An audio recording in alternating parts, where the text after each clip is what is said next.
સુરતમાં ગાંજાના જથ્થા સાથે આરોપીની ધરપકડ। પોલીસે 1,25,000ના ગાંજાનો જથ્થો ઝડપ્યો। 11 કિલો 990 ગ્રામ ગાંજાનો મુદ્દામાલ જપ્ત કર્યો છે।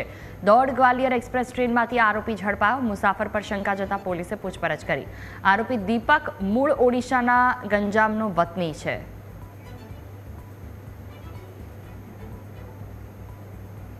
તો દોડ ગ્વાલિયર એક્સપ્રેસ ટ્રેનમાંથી આરોપી ઝડપાયો છે। ગાંજાના જથ્થા સાથે તેની ધરપકડ કરવામાં આવી। ક્યાંથી લાવ્યો છે, ક્યાં પહોંચાડવાનો હતો તેને લઈને પણ તપાસ હાથ ધરવામાં આવી છે।